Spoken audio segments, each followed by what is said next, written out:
All right, good evening. Wait, you're supposed to tell good them evening good to you. evening. Good evening to you. Good evening. Thank you for clicking on the video, all those good YouTube stuff. Make sure you smash the like button and do subscribe to the channel and do all the YouTube things. But let us know if you're here in the chat there. Love to be able to give you a shout out and say hello to all of you tonight. So we have something interesting to talk about, I think. I went down a little rabbit hole. All the way down into the den. It was quite an exploration, I will tell you that. Traveling Fools, thanks for joining us. Hopefully you're having a great evening, great start to your Monday. I know for us it has been raining all day and we were under tornado watches for most of the day. I think we're still under a tornado watch, as a matter of fact. So, till 8 o'clock. Yeah, but it looks like it's clearing up outside, so that's good. And hopefully you all had a great weekend as well. Let us know what you were doing this weekend. We didn't do anything of big consequence. We were going to go fishing. Well, we planted our garden. We did plant our garden. That's what we did instead. Yep. We planted a garden. It was time for gardening because if we didn't, it was going to get too late. So we had to make sure we get that all the rains, it's going to get even more water in the yard. It was going to be harder to get the truck back there. So yeah, so we planted, and that pretty much took our Saturday. And cause I think I probably planted too much. We had stuff I've never planted before. But Friday was getting dirt. Friday was getting dirt. So that's what, because we can't, all in the dirt. Here in southeast Texas, the soil has clay and sand in it, so it's basically concrete. And it holds water really well. It does not drain. So going into the soil is not really an option. So we had to do raised gardens, and that's kind of interesting. But anyway, let us know in the chat what you have been up to, because we'd love to know what everybody's been up to, because tonight we have something interesting to talk about. If you were part of the live show last week, I can't remember who exactly was bringing it up, whether it was No Way or whether it was Senior Mysterioso, one of the two, I believe. And if I'm wrong, correct me in the chat if I'm wrong on that. But one of them brought up the idea of PCBs and fish contaminations and all that. Yeah, they were wondering because we live on the Gulf, and there's a lot of places who have higher levels and concerns because we have all of those factories down there, and they're like, well, is that affecting the fish? And who decides that? And how does that work? That sent you on some investigations. It did. And what I found out, you will not believe. I did a lot. Okay, but I'm going to preface, before we get into that, Senior Mysterioso, hopefully you are having a great night. Great to see you in the chat there. Good evening to you. Before I get to that, I do want to make a disclaimer. None of what we're gonna talk about tonight, you should take as some sort of health or medical advice. I'm gonna say that right up front. You talk to your doctor, figure out what they think on the subject matter. Talk to health professionals. I have a doctorate. My doctorate is not in medical science. My doctorate is in an unrelated field to that, and so I'm able to do research. I'm pretty good at researching and compiling information, but I'm not a medical doctor. So I just want to make that very clear. I'm not going to give anybody medical advice. You talk to your doctor about what is right for you, just like they say to do on the commercials on TV. Talk to your doctor about what's right for you. But we're going to introduce you to perhaps a new perspective. Yeah, so if you remember last week, and Senior Mysterioso is either you or No Way. I can't remember which one. But brought up the idea of, is there any consumption advisories? So I go on to Texas Parks and Wildlife and I start looking. Yeah, Ben, there you go. But I always get my medical guidance from YouTube. I know, but you've got to say these things because somebody will be like, "Oh no, I heard on this live stream this," and so you just gotta be careful about that. Joe Rogan tells you all kinds of medical stuff. Yeah, no, but he's rich enough to get away with it. Anyways, I went on Texas Parks and Wildlife, and this is for Texas. Now, depending on what state you're in, you can look it up on your state or even in your country of origin. There's plenty of things for that. And there's consumption bans and advisories. And so I look down to where we are. Here's Gulf of Mexico, concern for mercury. And then whatever this what it is, I don't know. Segura toxin, I don't know what that is. Galveston, Houston area, and this is where we are, Sabine Lake area, and it said PCBs. Now, that got me thinking, PCBs? what is a PCB? So I started looking this up, and this is where the rabbit hole just went completely crazy. And so I'm just going to get into it. So, what is it? What is a PCB? Well, a PCB, for just to summarize it, if you want to go Google and look it up, PCBs were a chemical that they manufactured in the 60s and 70s as an industrial cleaner. The problem with this whatever this compound they made up, it never goes away. It's always present. It doesn't break down. It's not biodegradable, and so it's present. Matter of fact, most likely in every single one of us, there is some level of PCBs. Yes. Okay. In our blood. In our blood, yeah, it's there, and you can. I know that if that freaks you out, I'm sorry, but it's just the truth of the matter. And Senior Mysterioso says, looking up all the fish consumption warnings in Texas is a quickly depressing slide. It really is, but I think there's some hope here, and we'll get to it. Stay tuned. Stay tuned, yeah. And Ben says, Segura toxin, maybe I'm pronouncing that right, is found in a lot of big cougars. Oh, okay, so it's in the snapper there. Okay, all right, interesting. Okay, so I found this, and this is from the Washington Post. Okay, let me put this up here on the screen. This is from the Washington Post. Democracy dies in darkness, their little slogan there. It says, eat more fish, risks overstayed. Now, if you look at the date of this article is 2012. So this has been out for a while, and I'm going to go back in time and show you more of this stuff because it's crazy. Eat more fish, risks overstayed. It says nutritional advice is always straightforward. There are things you're supposed to get more of: vegetables, fruits, whole grains, things that we're supposed to get less of, trans fats, added sugars, anything coated with salty orange dust. And then there's fish. Okay? We're supposed to eat more of it because that is healthful omega-3 fats, but we're supposed to eat less of it because it's full of environmental contaminants. And that's what we've all heard, right? That's what we've all heard this. Okay? And then it says, balancing the risks and benefits is hard, even for doctors and scientists in the field. Absent sound advice, it's all but impossible for those trying to decide what's for dinner. And then she goes in and she talks about salmon. And here's the crazy thing about it. They're finding PCBs in farm-raised salmon. So it's not just something that's out there in the wild. It's present everywhere, even in farm-raised fish. So I'm gonna skip down a little bit because I don't want to read this whole thing to you. It's rather lengthy. But here she talks about where the risks come from mercuries and PCBs, both byproducts of industrial processes, which I was talking about. And, the larger you go up the food chain, the more PCBs get into the system. But here's where it gets interesting. In recent years, several scientific organizations have tried to weigh the risks of eating fish against the benefits. Notably, two groups, the Institute of Medicine in 2007 and the Food and Agricultural Organization in the United Nations, working with the World Health Organization in 2010, convened panels of nutritional, toxicological, and epidemiological, there you go, big words for the day, experts to review the data and do the math. And so they said, then they put out these advisories. That's what we all see, right? We all see these advisories that go out. And again, you can read all of the different things.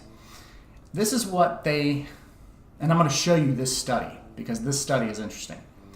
And I'm not going to be able to pronounce this guy's name, but this guy, maybe it's Darush Mozaffarian, maybe? Harvard School of Public Health. And again, I'm going to pull up Harvard School of Public Health in just a moment.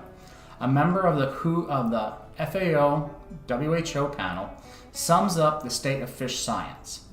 As long as you're not a pregnant woman, the evidence suggests that the balance is always towards net benefit. Although it's theoretically possible that a fish could be so high in contaminants and low in omega-3 that it could do you more harm than good, no such fish has been found. Even so, if you eat more than 2 servings of fish a week, both his group and the IOM advise that you don't eat the same type so that you're not eating one contaminant over and over. So, what's that saying? They're basically saying that it is better for you to eat fish for your health than to not eat it out of fear of a contaminant. And mix it up a little bit. don't eat, like for instance, if Gav Top has higher PCBs, we're not going to eat it more than twice in a week. Which who does anyway? I mean, that's the thing, is like most of us aren't. And even then, they said they don't have evidence to say it would do anything to you. Now, this is where it gets interesting. The PCB threshold was developed in 1997 from rat studies. Okay, so this is a very old, I was in high school in 97, okay? Since then, researchers have questioned the applicability of the data to human risk.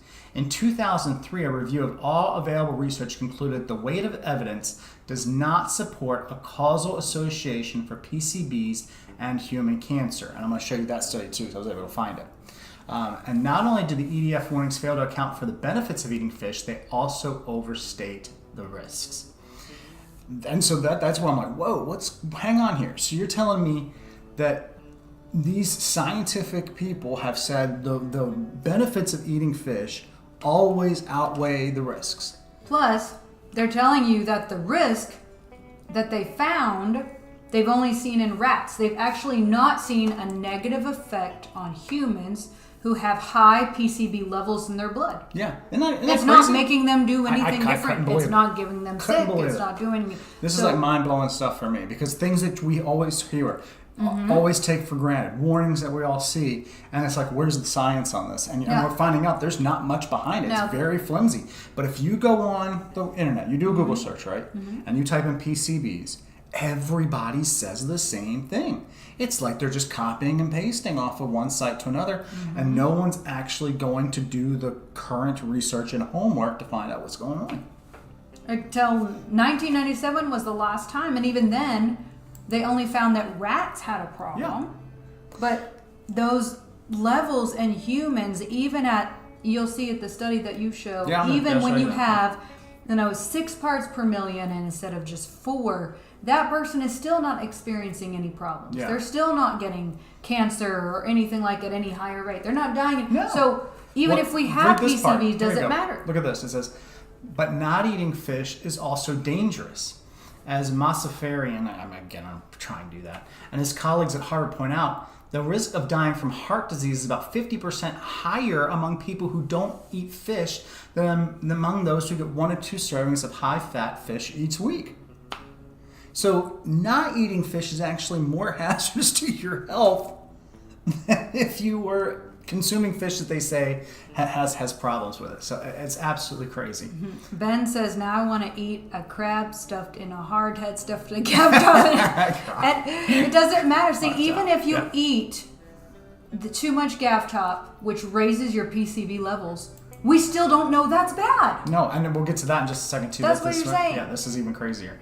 So here's the next part. It says, Jay Shimshak, an assistant professor of economics at Tulane, has studied consumer response to fish advisories, particularly the 2001 FDA warning about mercury in fish, which had the unintended consequence of decreasing overall fish consumption, not just of high mercury fish and not just among pregnant women. Even when the advisory is carefully crafted and notes the benefits of fish, people take away the message of danger. And that's what we do. We hear contaminated fish and we're like, oh no. I know. My sister gets pregnant. She's like, oh, no fish. No fish. No fish. And I have to tell you, when I got pregnant with my 3, I eat a lot of fish. Mm-hmm. Yeah, and I also like tuna. I know people are like, ew, you eat canned tuna. I'm like, yeah, I do. I like fish so much, I'll eat it straight from a can. I ate canned tuna for lunch with pregnancy. I ate it 5 days a week. So you're telling me that's wrong with our kids? No. That's terrible. 5 days a week. And I want to tell you that our kids are extremely smart. Yeah, one of our children just got an academic scholarship to without even trying hard. She got, She did well. 1330 on her SAT. All she did was take a couple of practice tests. She has a scholarship. My other children don't have any problems in school lately. And I'm not saying it's just genetics, but you know how they say eat those fish pills? I never took one of those omega-3 pills. I just ate fish 5 days a week. Yeah. And people are like, oh, the mercury. All right, so let me show you one of these studies. And this is from McGill University. And they're quoting the thing. And this one's called PCBs are not toxic time bombs. Okay, and again, this is from a university, so there you go. It says, man, I just, Senior Mysterio, so just had some Fred's fish fry for dinner, so I'm good. Yeah. We'll get to that too. We're going to tell you why cooking fried fish can actually be good for you. Yeah, so we'll get to that too. And Ben says, man, I miss Fred's fish, that plank of battered fish on white bread. We actually had catfish sliders tonight, so yeah, that's what we had. All right, so this article here, and I'm not going to, again, for the sake of time and for sake of boring you to death with these things, and I know this is a little esoteric, but at the same time, I just find it's interesting. He says this: if we assume, I highlighted here, if we assume that humans react similarly to rats, a daily dose of some 8 micrograms per kilogram of body weight would be required to cause a problem. This is about 500,000 greater than what the average person is exposed to on a daily basis. Still, the hint from a human occupational exposure and animal data were enough to classify PCBs as, and here's the quote, probable human. So they cannot even say that there's a definitive link between PCBs and cancer. So when we say PCB, we always think it's a bad thing, but the first word is probable. It's probable. We don't even know. It may be. It says that classification is often misinterpreted. It just means that a substance is capable of causing cancer at some dose under some sort of exposure. It's interesting to note that the Inuit populations in Quebec have some of the highest PCBs exposures, with many women having higher than average levels of PCBs in breast milk, yet the incidence of cancer is below the Canadian average. So the Inuit people eat a lot of fish. Yeah, well, I mean, they do. And so these women have high levels, and yet they're not getting any sicker. No. These kids aren't getting any sicker. No. The pregnancy, the breastfeeding, it's not even affected. No, and it's actually, they're measuring it in them. So again, this is all just, these are things that when, again, we see the fish consumption advisories and we go, whoa, this is dangerous. And yet, unless you're basically mainlining this stuff, even then they're saying, well, we don't know. Well, even if you consume a lot of it and get higher PCB levels than anyone in North America, they're still saying that's not necessarily a problem. Yeah. All right, so here's another one. This is another one that's interesting here. Risk from PCBs, and this is the Harvard Health study that was put out, and you can see it was updated in 2004. So this is not new stuff. Again, this isn't like right there, because when I'm going and I'm doing the research, I'm going back to trying to find primary sources here. And it says, now everyone has heard the health benefits of omega-3 fats found in fish. Most persuasive studies show that they can protect against serious, sometimes fatal episodes of irregular heart rhythm that can cause sudden death. Other research indicates that a diet rich in omega-3 fats may lower your risk for heart attack and stroke. Farm-raised salmon is one of the better sources of omega-3. A 6-ounce serving contains 3.5 grams, which is more than other popular fish. There's no straight answer on whether farm-raised or wild salmon has more. And this is specific to salmon, but it would apply, I think, across the board. The risk from PCBs, okay, and again, they go into where it came from and what it does. You can read all that. This is from Harvard, though, and I'll highlight it here. It says, how great a risk they pose to human health is debated. The EPA has classified PCBs as probably causing cancer in humans. We just talked about that. But several studies have looked at a PCB cancer connection, haven't found one.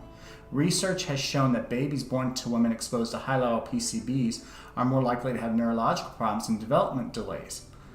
Unless they're the Inuit people who actually do have that, and it's not causing them an issue. So again, this is very, very interesting what's going on here.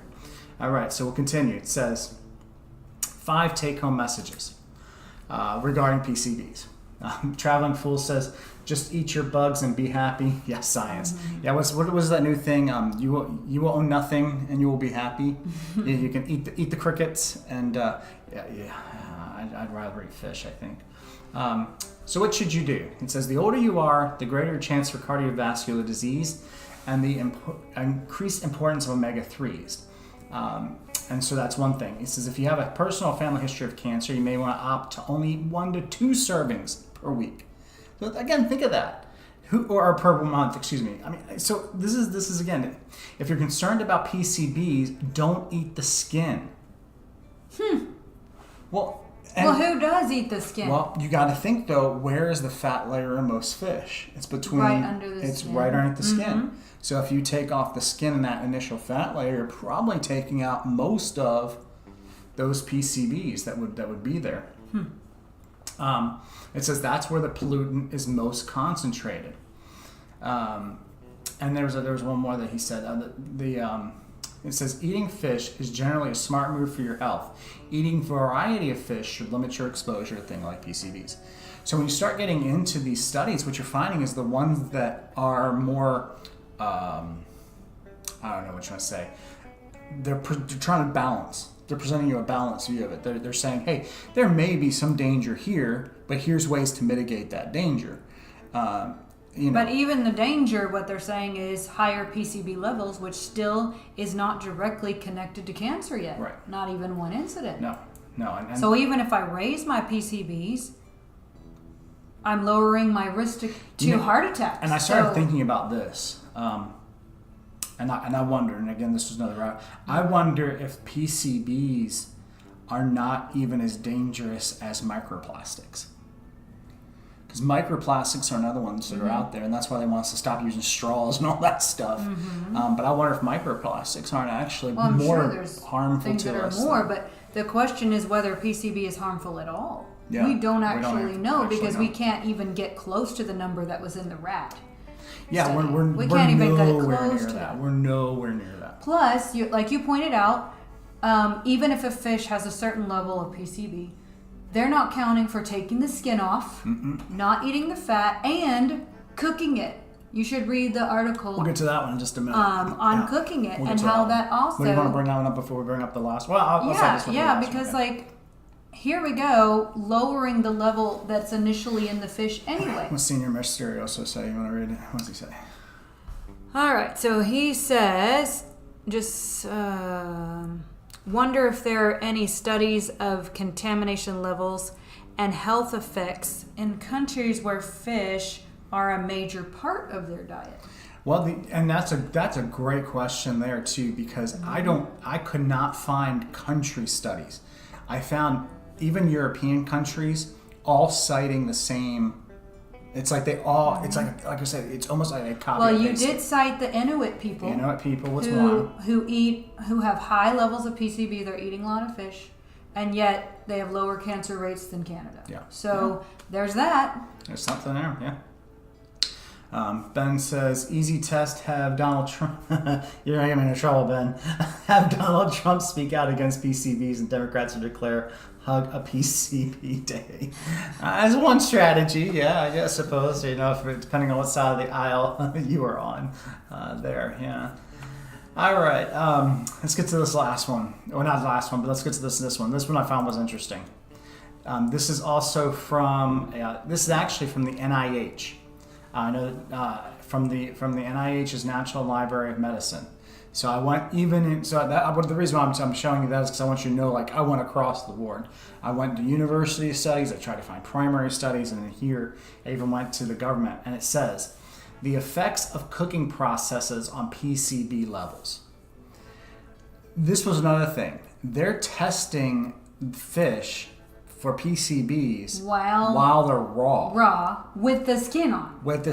First of all, none of us do. We know we're not going to eat a gaff top with the skin on. No. Second, we're not eating it raw. No, well, I mean, only a cat would do that. I mean, you can eat sushi and stuff, but you're not eating the skin.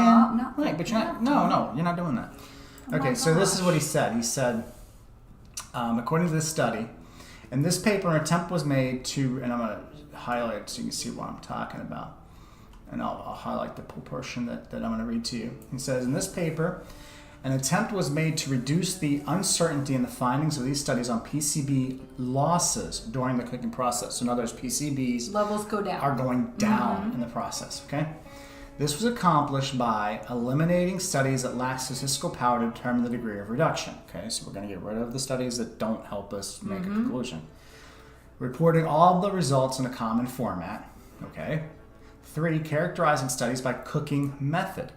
In addition, the studies that reported increases in PCB concentration after cooking were carefully reviewed to provide a possible explanation for this occurrence. Based on this analysis, it was concluded that cooking processes such as baking, broiling, microwave cooking, poaching, and roasting remove approximately 20 to 30% of the PCBs. Frying appears to remove more than 50%.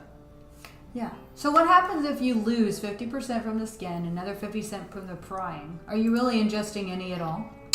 It wouldn't be. It doesn't make sense. I mean, if you lose half your levels for de-skinning it, and then the other half from cooking it, you're pretty much removing all your contaminants in the first place. Well, and then not that I'm saying eat fish every day of the week, but then the recommendation of 2 days a week or 2 days a month or whatever the recommendations are, goes from that to say, well, we've reduced it by.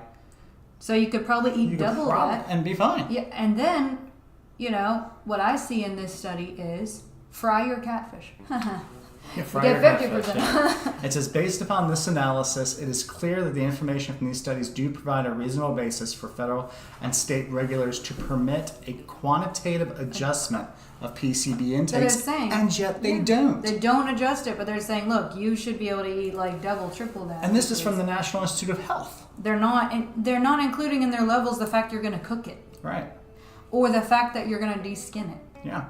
And that PCBs may not even be a risk to us at all. No, and if you went on the NIH website, you can read all of the similar articles and where it's been cited regarding this, because this is an old study. This is not new, and you can read where it's coming from. So it's very interesting. They basically largely ignore their own studies. That's the bottom line. They're basically ignoring their own studies. Bottom line, fish is food. Fish is food. And you should eat it. Fish are food, not friends. Yes, food, you can not do the opposite of Nemo. Yeah. Food, not friends. Yeah, food, not friends. Yes. Fish are food, not friends. Yes, we are not doing the Nemo. You're going to make all the PETA people mad, though.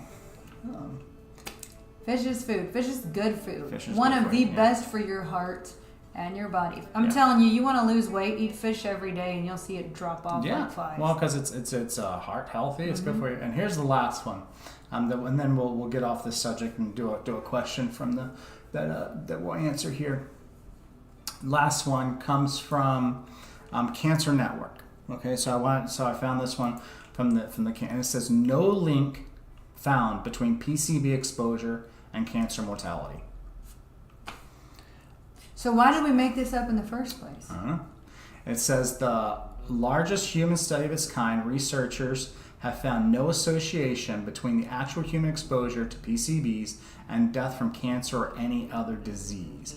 For more than 20 years, the federal government has characterized PCBs as probable human carcinogen based, in part on the Dr. Kimbrough's 1975 study of PCBs in rats, which we talked about.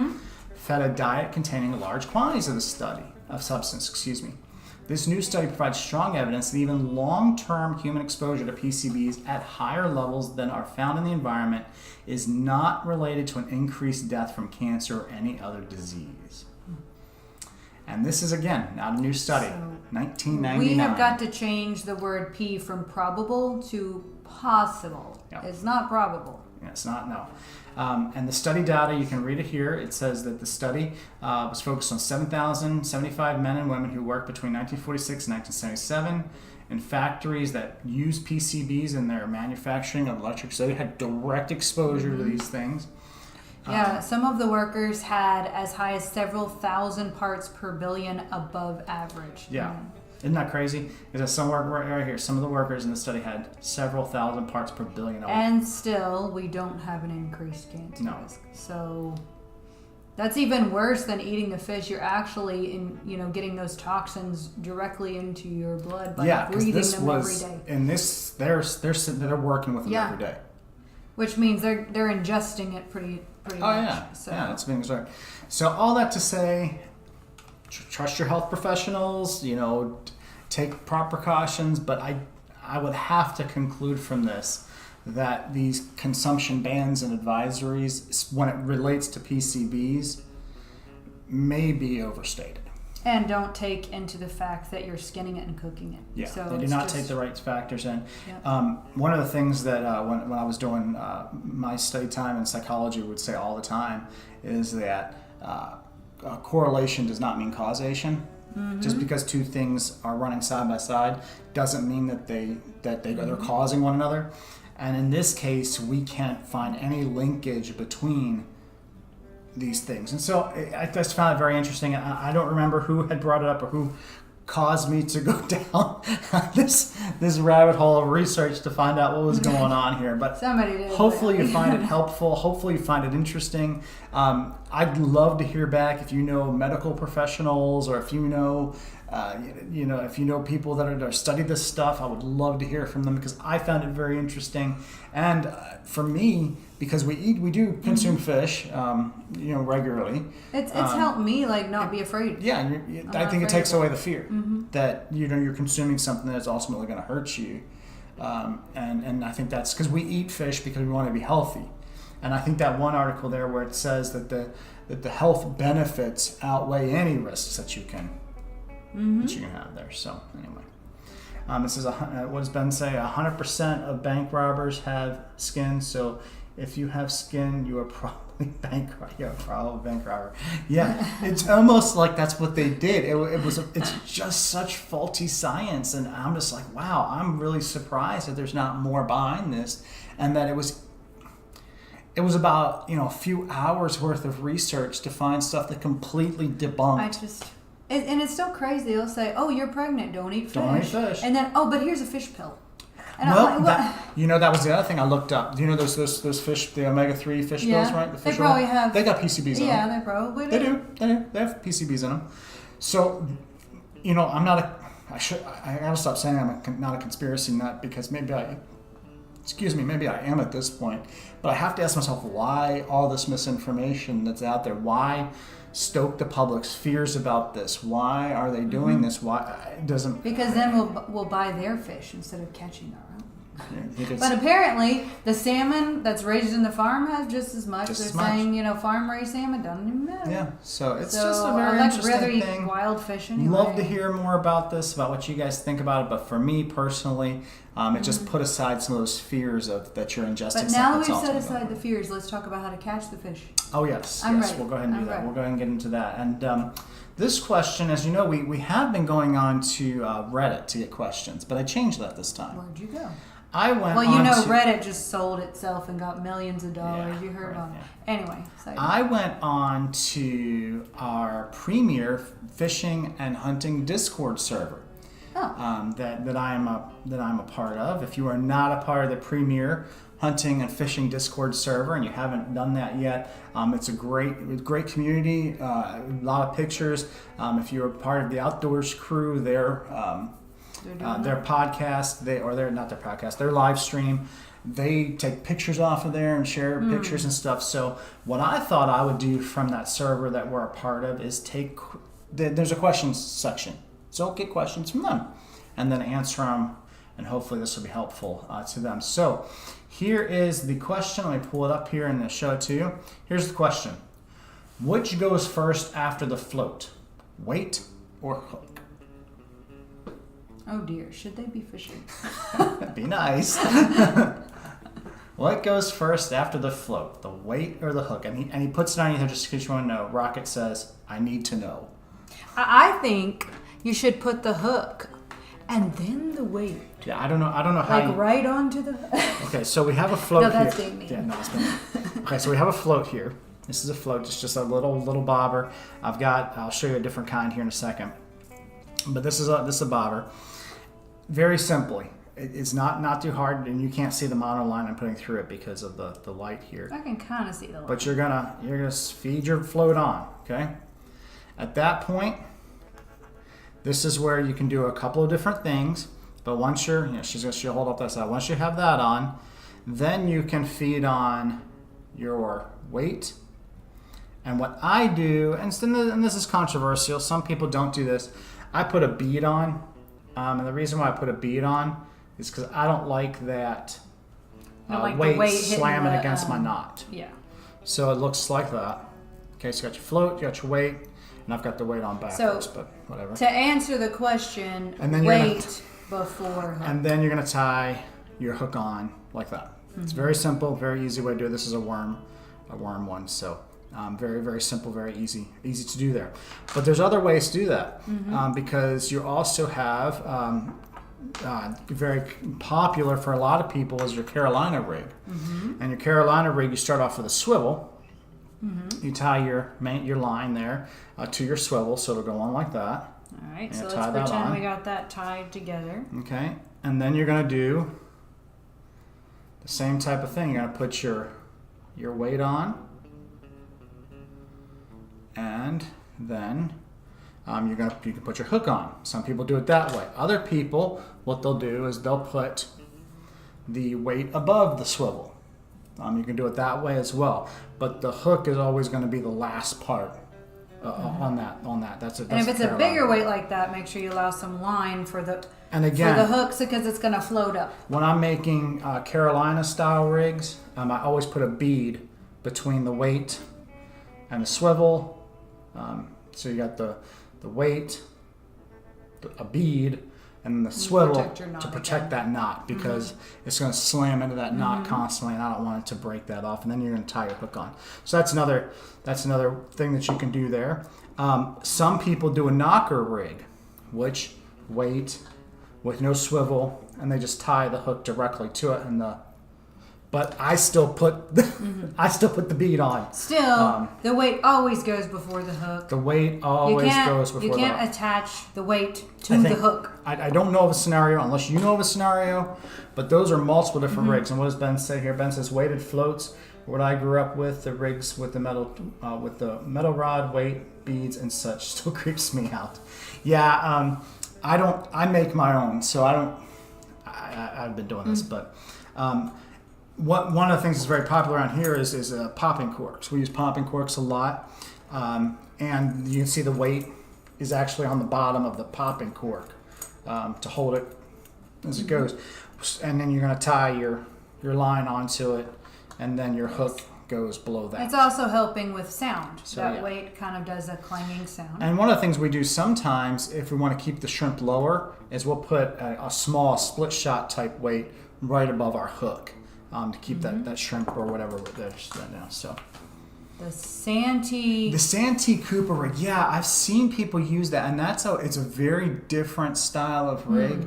And I really don't know much about it, Senior Mysterio. So my brother has fished in Santee Cooper for catfish because the catfish are massive.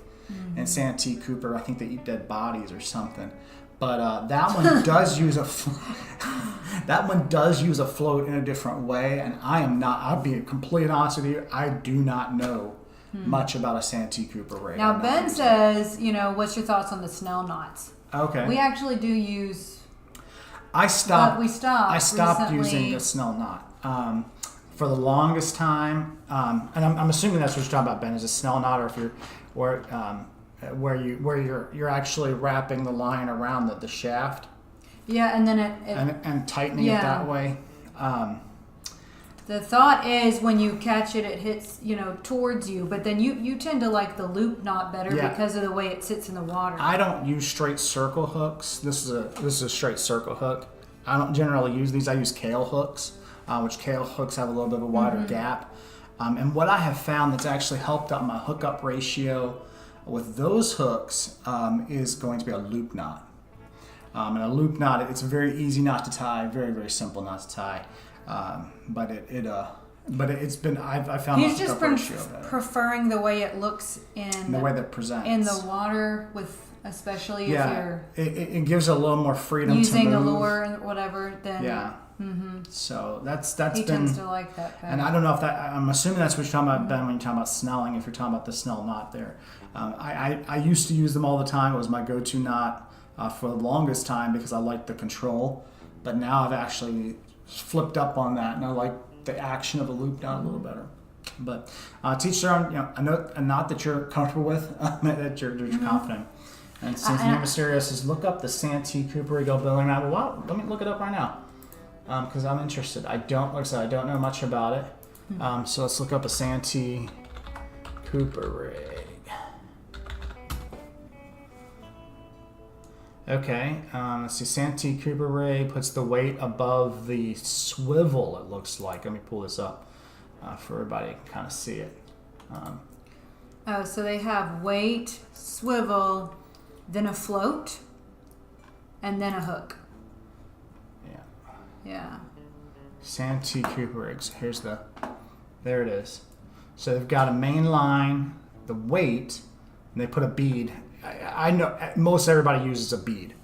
Beads stop your. I think that's the weight. No, it's the bead. Oh, there. the bead after. Yeah. There you go. And then you've got the barrel swivel, then a float. Mm-hmm. And and maybe that would actually, if you were. But that weight is gonna move up and down. You're gonna. The float's going to move too. Lot, The weight's going to keep it on the bottom. That float's going to keep it up off of the bottom. Maybe the reason why I don't use that style of rig here is because if you're fishing with artificials or with shrimp even, there's a natural flotation to them. So we're not keeping them directly on the bottom. But if you were fishing with maybe like cut bait or something, I don't know when, or I don't know much about it. I don't know when